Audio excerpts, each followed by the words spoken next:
Hi, this is Tammy Nelson, and I'm going to be discussing decolonization of nursing knowledge. This is for week number 11, November 14th to 21st, 2018. I'm currently listening to an audiobook by Brene Brown called Dare to Lead, and one of the quotes that she had in the book really resonated with me, and I thought I would share it with you. The reality is, to be effective, learning needs to be effortful. It is not to say that anything that makes learning easier is counterproductive, or that all unpleasant learning is effective. The key here is desirable difficulty. The same way you feel a muscle burn when it's being strengthened, the brain needs to feel some discomforts when it's learning. Your mind might hurt for a while, but that is a good thing. When I reflect back on the semester and Nursing 891 and all the readings that we've done and the podcasts that you guys have produced have really made my brain hurt, but I'm reassured by this quote that that's a good thing. So what are we going to discuss in this lecture? So we're going to go through some objectives. So we're going to talk about some new definitions. We're going to go through some nursing theory. We're going to talk about colonization, the decolonization of nursing knowledge. We're going to go through intersectionality paradigm, talk about social justice, and what can we do to best serve our patients. This podcast has been taken from a few of our readings. These 3 readings were the ones that I found most easiest to follow. The first one was Culture Theorizing Past and Present, Trends and Challenges by Vandenberg 2010. Toward Decolonization in Nursing, the Colonization of Nursing and Strategies for Increasing Counter-Narrative by McGibbon, Maldazzi, Didham, Barton, and Shoshin, 2014, and Examining Our Privileges and Oppressions, Incorporating Intersectionality Paradigm into Nursing by Van Herk, Smith, and Andrew in 2011. These were the 3 readings that I found most easiest to understand, and so these ones would be the ones I would recommend for you to read.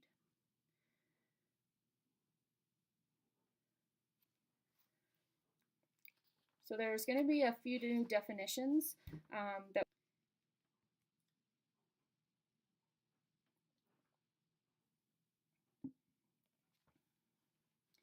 Post-colonial. The term post-colonial refers to a constellation of interwoven processes and practices rather than a discrete time period. Post-colonial theory provides framework and vocabulary for understanding the burden of history and how history shapes present-day experiences. Post-colonialism is concerned primarily with the unequal powers that stem from the legacy of our colonial past. Colonialism refers to European countries settling in colonies outside of Europe. The goal was to civilize the world through racialized colonial discourse, and this was also concerned with the unequal power that are related to our colonial past. It is also related to how these cultures have affected and defined local meaning and dictated social structure, which includes healthcare delivery systems. Social justice refers to the degree of an equal opportunity made available to individuals in the social, political, and economic structures within which they live, with an understanding of the need to address and respond to disparities between individuals. Social justice takes into consideration how nurses can provide better care to those patients and that have the least access to it and who may require it the most. Those individuals that are misunderstood are marginalized in our healthcare system, and because of this, there's a divide that is created between the care provider and the patient. Nurses need to take personal initiative when it comes to exploring this power dynamic that happens with issues of power, privilege, and oppression. Decolonization underscores the post-colonial imperative to expose, resist, and transform the continuing presence and influence on colonial processes. Decolonization by Donald 2009, taken from McGibbon in 2014. If colonialism is indeed a shared condition, then decolonization needs to be a shared endeavor.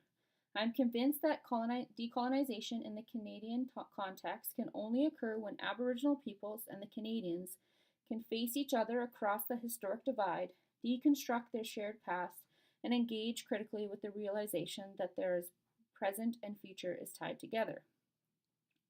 Intersectionality examines the relationship between different systems and structures in society and the ways in which these connections impact lives.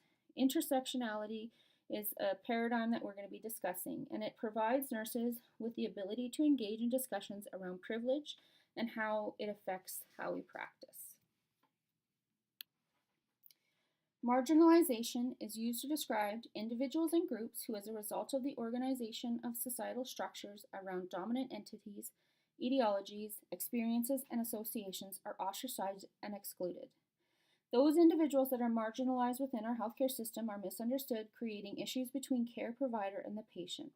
This can lead to a patient receiving poor care, resulting in a divide that is caused by dominance, subordination, privilege, and oppression.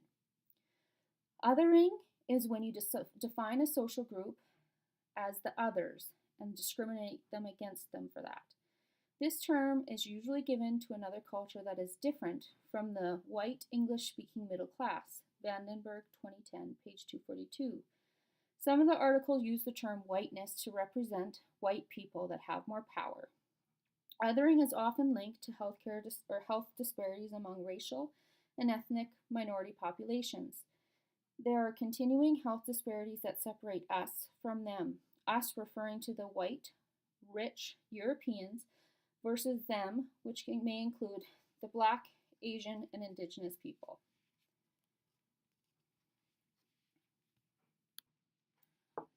I couldn't really find very good definitions for empowerment and oppression in the readings, so I took these definitions from Merriam-Webster Dictionary. Empowerment is the granting of power, right, or authority to perform various acts or duties. Empowerment is encouraging others to exercise their own will and to have their own voices heard and to claim their own full human potential. Oppression is unjust or cruel exercise in authority or power, or a sense of being weighed down in body or mind. Oppression in society does not operate independently. They intersect in intrinsic patterns that compound oppression models that view each oppression as additive rather than interlocking. It fails to stress the centrality of power and privilege. Collins, 2000, and McGibbon, 2014, page 182. Oppressions such as age, culture, sex, disability, immigrant status, sexual orientation, social class, spirituality are all powerful determinants of one's own access to social necessities of life. This again is in McGibbon on page 182. Health inequities are avoidable inequities in the health between groups of people within countries and between countries. These inequities arise from inequalities between the societies. Social and economic conditions and their effects on people's lives determine their risk of illness and the actions taken to prevent them from becoming ill or to treat illness when it occurs. This definition is from the World Health Organization in 2008. This is another quote from the World Health Organization. The poorest of the poor around the world have the worst health. Within countries, the evidence shows that in general, the lower the individual socioeconomic position, the worse their health. There is a social gradient in health that runs from top to bottom of the socioeconomic spectrum. This is a global phenomenon seen in low, middle, and high-income countries. The social gradient in health means that health inequities affect everyone. So now we're going to discuss nursing theory and how it relates to the decolonization of nursing knowledge. We've spent a lot of time going through nursing theory over the last few weeks. So nursing theory is used to link or relate concepts, used to describe or predict or explain phenomena, and it's used to build a knowledge base for nursing to base practice on. So in order to make nursing theories, we can conduct research. We use quantitative, qualitative, and mixed methods to gather information. Research alone cannot be used to develop sufficient knowledge base, so researchers need to take into account philosophical paradigms such as the critical theory. We need to reassess past culture theories in order to give insight into the implications for the future of nursing. Nursing theory endeavors to improve patient care and to create cultural safety. Many of our nursing leaders that we've been studying in class evaluated how race and ethnicity has shaped our nursing practice, our health, and our social inequities. But it wasn't until the 1960s when culture and cultural competence were found to be in the nursing literature. There was a shift to create equal access to healthcare and making healthcare as a right for all. Madeline Leiniger, who we read about a couple weeks ago, theorized about transcultural nursing. This sparked a wave of cultural theories and different models in nursing. This cultural theorizing helped nurses to recognize and understand different behaviors and needs that were expressed by different cultural groups. Nursing scholars have promoted cultural competency, and we are asked to reflect on our beliefs around cultures. However, even though we do self reflection, we may have unintentional biases that might still exist for a patient's population group. We may fit a patient's beliefs and behaviors into objective facts rather than socially constructed labels that they are. Decolonization. So, if colonialism is indeed a shared condition, then decolonialization needs to be a shared endeavor. I am convinced that decolonization in the Canadian context can only occur when Aboriginal peoples and Canadians face each other across historic divides, deconstruct shared past, and engage critically with the realization that their present and future is similarly tied together. We can apply this to our 990 lecture, where Dr. Holly Graham talked about her Indigenous history. She discussed residential schools and how they affected her family and her community. Her key messages to us were to focus on the relationships we have with one another, to try and be non-judgmental, try to be respectful, and she emphasized that we cannot know the other person's history and where they come from.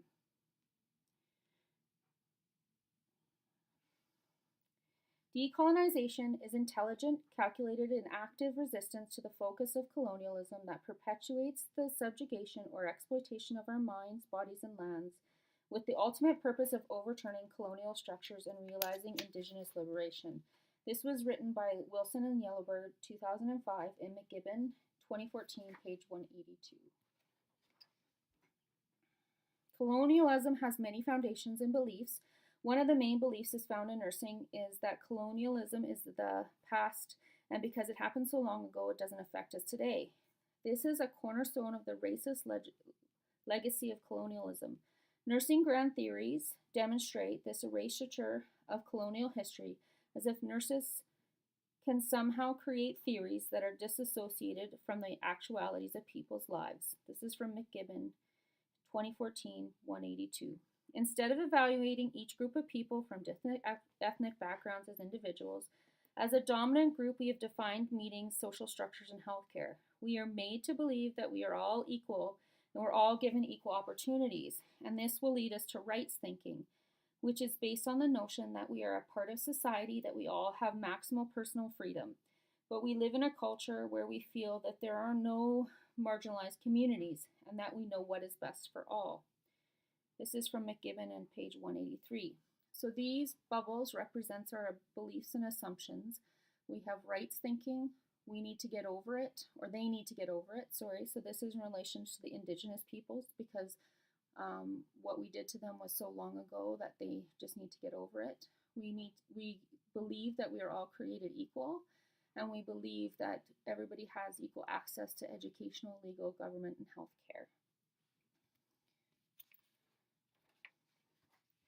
Intersectionality describes the entanglement of identity categories that make up an individual, the differential attributions of power that result in each varied configuration, and the need to view intersectional beings holistically rather than trying to tease apart different strands of identity. Intersectionality accounts for the interrelated aspects of patients' identity and their history within their illness and injury. So there's a lot of factors that come into play when we think about someone's health. So if someone is ill, we kind of think, are they in the hospital or are they at home? What are their cultural meanings that are associated with the illness? How does the patient define their own illness, and how do their family and friends?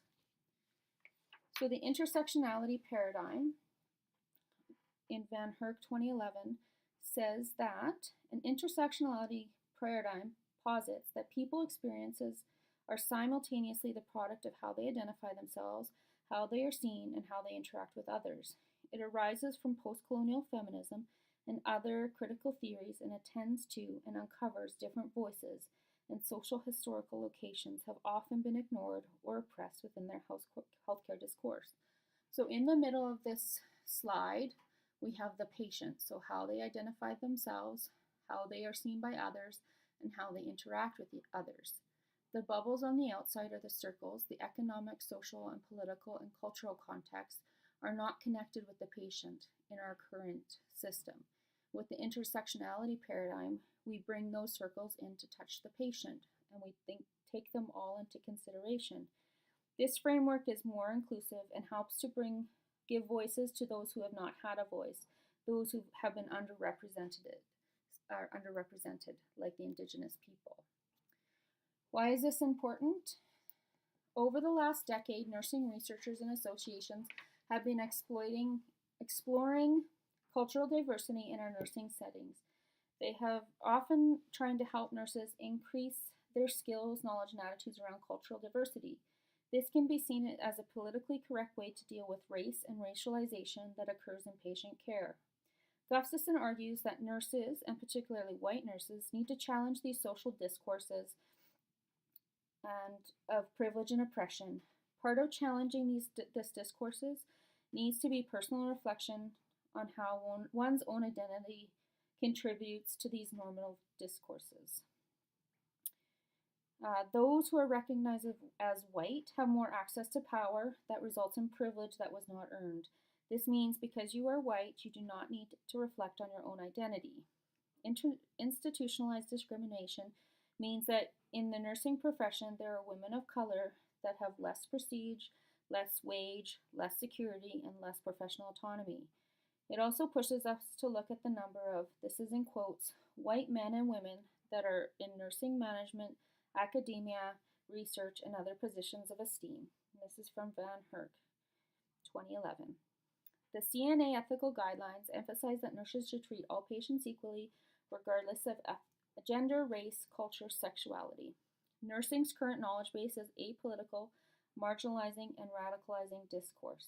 We need to reevaluate the nursing meta paradigm, which incorporates human beings, environment, nursing, and health, because it is an inadequate form about thinking about health and illness in the context of globalization, pan-capitalism, and environmental degradation. This is from McGibbon, 2014.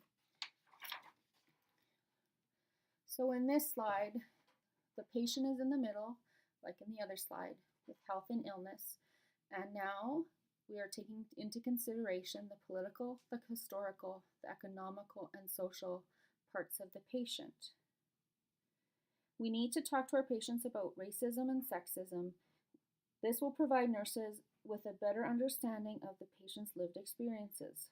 Nurses have to look within themselves and evaluate their ability to understand and respond to the complex needs of our multicultural society.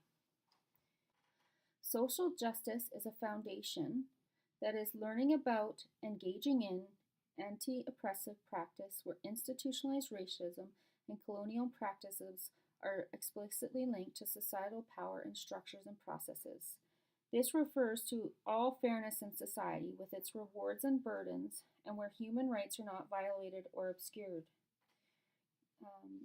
Social justice is having awareness of behavior and knowledge with regards to the values of equity, access and justice, and being involved in sustainability of our environment, a respect for diversity, freedom of expression, and commitment to the values of equity.